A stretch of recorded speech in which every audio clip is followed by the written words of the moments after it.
नमस्कार मेरे साथियों, मैं आप सबों के बीच जीवन की जो मर्म रहस्य है, मैं उनको आप सबों के बीच रखना चाहता हूँ ताकि आप सही अर्थ को समझ सके, वास्तविकता को समझने की कोशिश करें। काल्पनिकता के व्योम में आपका जीवन व्यर्थ चला जाए, मैं उस चीज से आपको अवगत कराने की चेष्टा कर रहा हूं। तो आप चाहे स्टूडेंट हो, आम आदमी हो या जीवन के अर्थ को सही रूप देने वाले इंसान हो, तो हम आप सबों के सामने उस चीज को उजागर करने जा रहा हूं जो आप और आपके बच्चे और जो भी तमाम इंसान है, वो इंसान अपने रास्ते से भटक जाता है। ऐसा क्यों होता है? आप अपने लक्ष्य तक क्यों नहीं पहुंच पाते हैं? अपनी अंतरात्मा की आवाज को एक जगह तक आप क्यों नहीं मूर्त को दे पाते हैं? इसका सबसे बड़ा फैक्टर है कि आप अपने इन्वायरमेंट जो है, इन्वायरमेंटल, उसको सही अर्थ को नहीं समझ पाते हैं। इन्वायरमेंट जो होता है, वातावरण जो होता है, उसको आप समझ नहीं रहे हैं कि उसका प्रभाव कहां तक जाता है।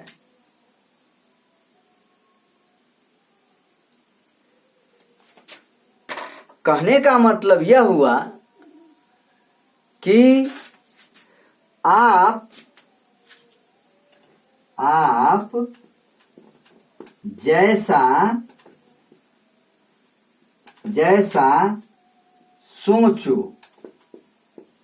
सोचो वैसा बनो। इसको समझिए, आप जैसा सोचो वैसा बनो। मतलब आपकी जैसी सोच होगी, वैसे ही आप जीवन में उपलब्धि हासिल करेंगे। इसको समझिए।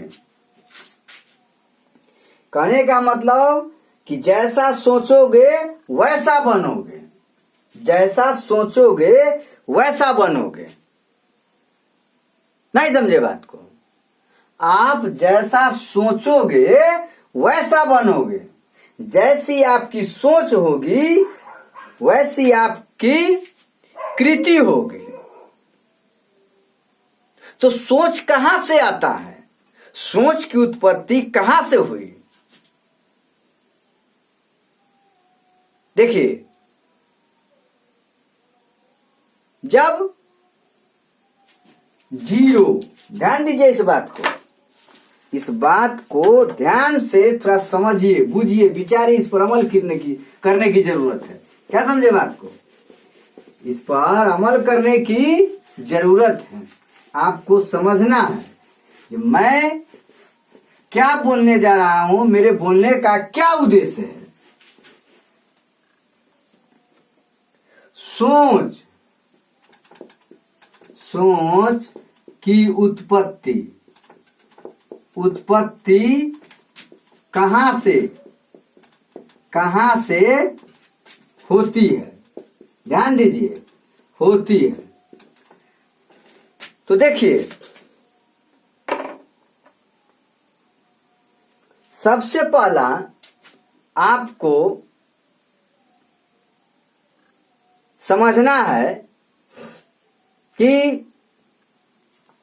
इन्वायरमेंट जो है, वातावरण जो है, वातावरण इंसान को सबसे पहले प्रभावित करता है। और वातावरण है क्या?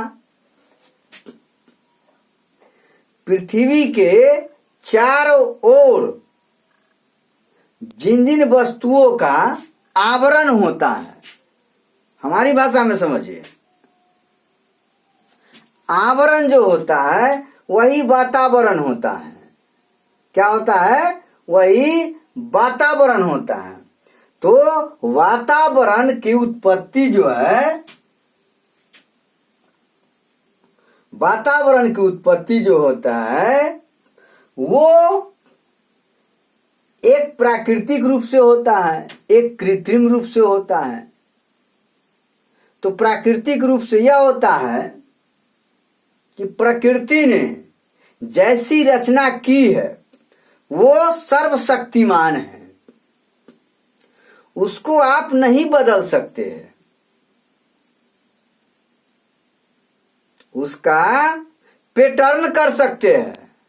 और एक वातावरण होता है मानव निर्मित, जो मानव प्राकृतिक भौतिक वातावरण, प्राकृतिक भौतिक संसार में अपने वासना के अनुरूप, अपने विचारों के अनुरूप एक नया आवरण का निर्माण करता है। उसमें जो भी बच्चा 0 से 18, 18 से 60, 18 से 40, 40 और 45 से 60, 60 से 90, 90 से 120, इस तरह से सिलसिला चलते रहता है।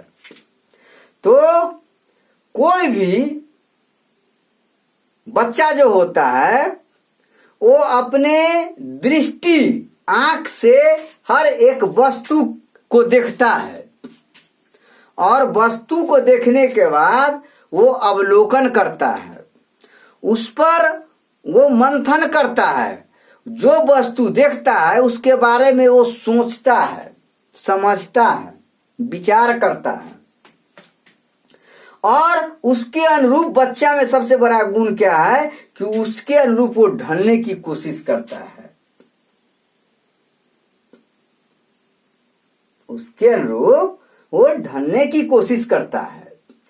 तो सोच की उत्पत्ति, जैसे आप माता पिता है, आप जिस तरह के वातावरण बना करके रखेंगे, बच्चा उसी के अनुरूप ढलने की कोशिश करेगा, उसका अनुसरण करेगा, उसके अनुरूप जो है वो अपने आप को, उस रूप को मूर्त देना चाहेगा।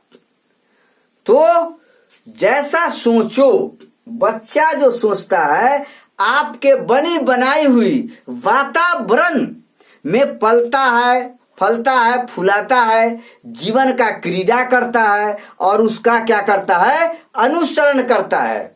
और उसी के अनुसार उसका लक्ष्य होता है, लक्ष्य का निर्धारण करता है कि हम ये चीज बन जाते हैं।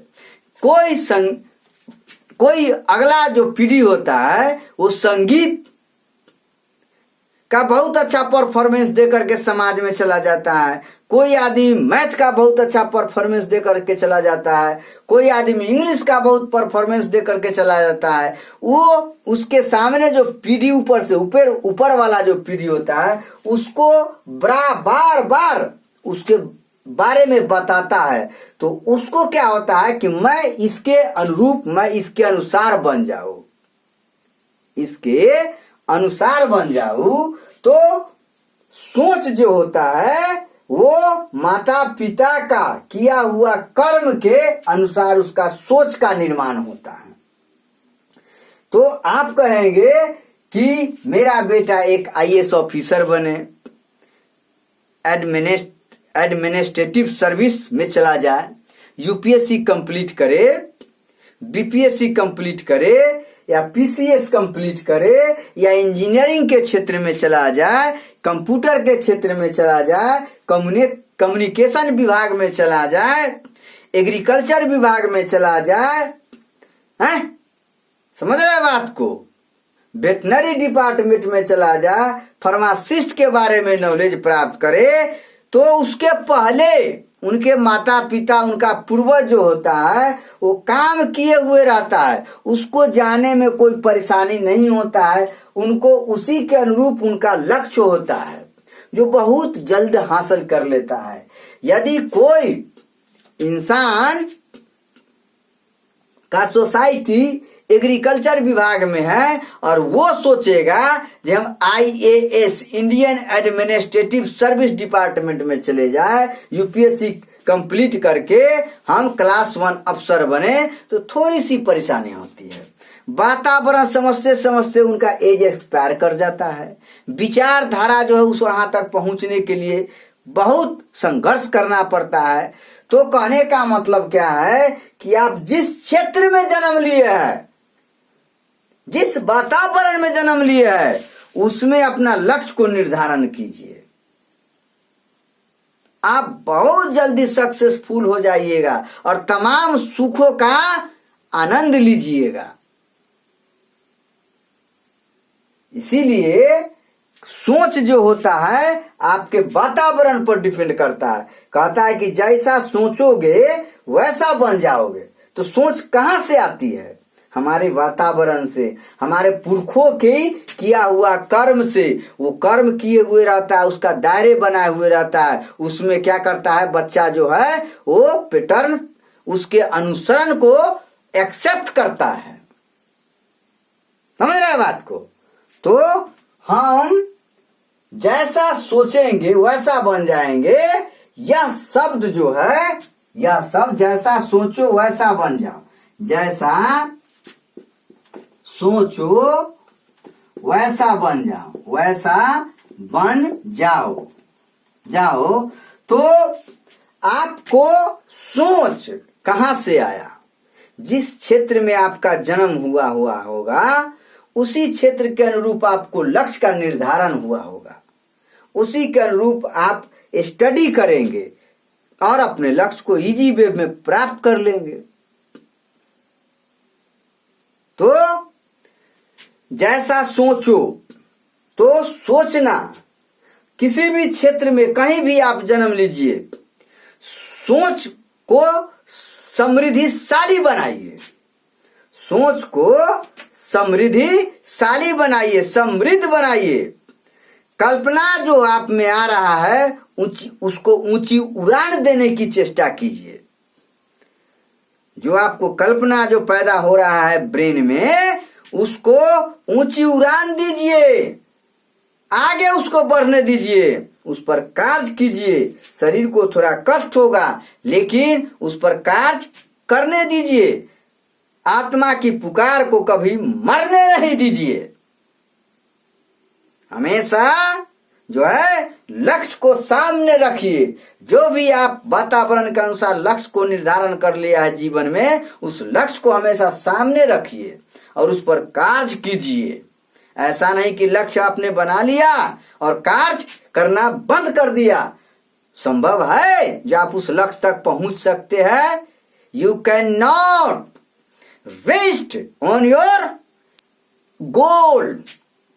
यस, तो उड़ान जब आपकी भरे कल्पना, तो कल्पना को कभी कमजोर मत समझिए। कल्पने के कारण जब तक आप कल्पना नहीं कीजिएगा तब तक आप सही मूर्त भी नहीं देने के काबिल बन पाइएगा। इसलिए कल्पना जो है आपको जीवन के लक्ष्य के प्रथम सोच है। इसीलिए उस सोच को मरने नहीं दीजिए। जिसका विचार ही बीमारी से ग्रसित होगा, संकीर्ण विचारधारा से ग्रसित होगा, मानसिक रूप से वो बीमार होगा। शारीरिक रूप से बीमार होना कोई बड़ा बात नहीं है। मानसिक रूप से यदि बीमार है, गुलाम है, तो आप जीवन में कभी भी उन्नति नहीं कर पाइएगा। हमेशा ख्याल में रखिए मैं क्या बोल रहा हूं। मानसिक रूप से बीमार पड़ना ये साधारण बात नहीं है। आर्थिक रूप से बीमार पड़ जाइए, आप सफल हो जाइएगा। शारीरिक रूप से बीमार पड़ जाइए, फिर भी आप सफल नहीं हो पाइएगा। लेकिन मानसिक रूप से यदि बीमार है तो दुनिया के कोई भी फील्ड में आप सफल नहीं हो पाइएगा। इसीलिए मानसिक बीमारी को दूर करने के लिए आपको निर्भय बनना पड़ेगा। डर नाम का चीज को खत्म करना पड़ेगा और रेगुलर रूप से उसको कार्य करना पड़ेगा। आप जो कर्म कीजिएगा सही दिशा में, वही आपको सफलता के लिए द्वार को खोलेगा। एक दिन आप सफल बन जाइएगा। समझ रहे हैं बात को मैं क्या कर रहा हूं? तो कहने का मतलब है कि जिसके विचार छोटे होंगे, संकीर्णता से जकड़ा हुआ होगा, ऑर्थोडॉक्सी प्रोडक्शन का होगा, समझ रहे हैं, वो कभी भी उन्नति नहीं कर सकता है। जब तक अपने में क्रांतिकारी परिवर्तन नहीं लाएगा, तब तक उसको सफल होने के लिए कोई भी वस्तु, कोई भी विचार उसके सामने रख लीजिएगा, संभव नहीं है। समझ रहे हैं बात को मैं क्या कह रहा हूं? जिस व्यक्ति का विचार ही समृद्ध नहीं है, वो जीवन के किसी भी क्षेत्र में उन्नति करने के लिए वो काबिल नहीं हो सकता है। इसीलिए विचारों में समृद्धि का होना बहुत जरूरी है। हैं? धन दौलत से गरीब है तो आप चल पाइएगा, समझ रहे हैं बात को, और शरीर से भी कमजोर है फिर भी चल पाइएगा। थोड़ा बहुत चल लीजिएगा, थोड़ा बहुत चल लीजिएगा, इधर उधर भटक लीजिएगा। लेकिन मानसिक रूप से बीमार है तो आप कभी नहीं चल पाइएगा, कभी नहीं उन्नति कर पाइएगा। इसलिए उन्नति करने के लिए मानसिक बीमारी को स्वस्थ करना होगा, उस बीमारी को दूर करना होगा। समझ रहे हैं बात को? यदि आप उन्नति के शिखर को एक जगह पर देना चाहते हैं, अपने विचारों को सही पूरे संसार में परचम रहना चाहते हैं, अपने सोच की कल्पना को सबसे पहले समृद्ध कीजिए, एकदम समृद्धवान बनिए। चलिए मैं इसी के साथ अपना स्पीच को स्टॉप लगा रहा हूं। जय गुरुदेव, जय गुरुदेव, जय गुरुदेव।